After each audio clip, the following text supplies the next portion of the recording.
नमस्कार, न्यूज 80 पर स्वागत है आपका। मैं हूं आपके साथ सुहानी मलिक। सभी दल लोकसभा चुनाव 2024 की तैयारियों में जुट गए हैं। भले ही अभी चुनाव में वक्त हो, लेकिन जमीनी स्तर पर माहौल बनाने की पूरी कोशिश की जा रही है। जहां एक और बीजेपी अपनी रणनीति पर विचार करती दिखाई दे रही है, तो वहीं अखिलेश यादव भी साथी जयंत चौधरी के साथ मिलकर साइकिल की रफ्तार बढ़ाने में लगी है, ताकि कमल को खिलने से रोका जा सके। क्योंकि दोनों ही दल जाट मुस्लिम बहुल्य क्षेत्र में सियासी समीकरण साधने में लगे हैं। तो आज हम बात करेंगे ऐसी एक सीट को लेकर, यानी आज हम बात करेंगे मेरठ लोकसभा सीट को लेकर और जानेंगे यहाँ का जातीय समीकरण। पश्चिमी यूपी की राजनीति का केंद्र बिंदु है मेरठ, क्योंकि वो दिल्ली से नजदीक है और यहाँ के राजनीतिक समीकरण आसपास की सीटों को भी प्रभावित करते हैं। इसलिए राजनीतिक दल मेरठ से ही वेस्ट यूपी को साधने का प्रयास करते हैं। इस लोकसभा सीट का रोचक इतिहास रहा है। यहां अभी तक सबसे अधिक 7 बार चुनाव जीतने का रिकॉर्ड कांग्रेस के नाम है, लेकिन जब से ये सीट परिसीमन हुई तब से यहां चुनावी समीकरण बदल गए। 2 बार से इस सीट पर बीजेपी लगातार जीत चुकी है। वर्ष 1986 में कांग्रेस के हाथ से ये सीट फिसली तो दोबारा उनके पास नहीं आई। बीजेपी अब तक इस सीट पर 5 बार जीत हासिल कर चुकी है।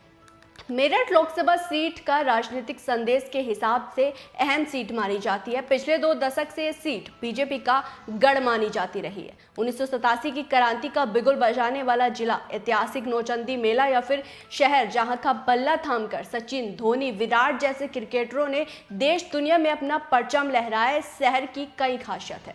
पश्चिमी यूपी के शहर का इतिहास काफी गहरा है।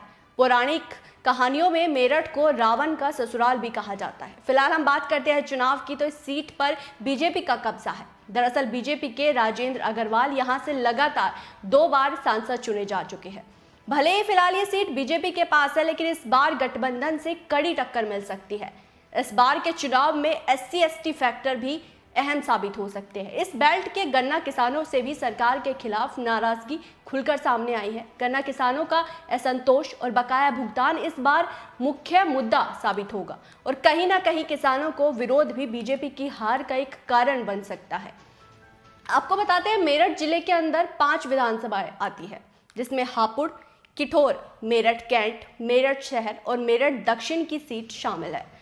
दलित मुस्लिम बहुल्य सीट पर मुस्लिम आबादी 5,64,000 है, तो वहीं जाटव की आबादी 3,14,788 के करीब है। वाल्मीकि समाज की अगर बात करें तो 58,700 यहाँ वाल्मीकि समाज के लोग हैं। इस सीट पर ब्राह्मण 1,18,000 और वैश्य 1,83,000, तो वहीं त्यागी 41,000 है। तो वहीं पिछड़े वर्ग में जाटों की आबादी 1,30,000 के आसपास है, जिसमें गुज्जर 86,300 है। दलित मुस्लिम बहुल्य सीट होने के बावजूद बीजेपी यहां लगातार 2 बार जीत रही है। ऐसे में विपक्ष के लिए सीट से बीजेपी को हराना चुनौती होगा। वैसे भी 2024 में बीजेपी 80 में से 71 सीटें जीती थी, जिनमें से 19 सीटें पश्चिमी उत्तर प्रदेश की थी, जहां पिछले कुछ चुनावों से बीजेपी फैल रही थी और मेरठ उनका गढ़ है। तो वही 2019 में यहाँ बीजेपी ने अपना कमल खिलाया था। अब देखना होगा कि 2024 के चुनाव में अखिलेश यादव की जोड़ी और जयंत की जोड़ी इस सीट से कमल को उखाड़ फेंकेगी या फिर बीजेपी एक बार फिर से इस सीट पर अपनी जीत की हैट्रिक लगा पाने में कामयाब होगी।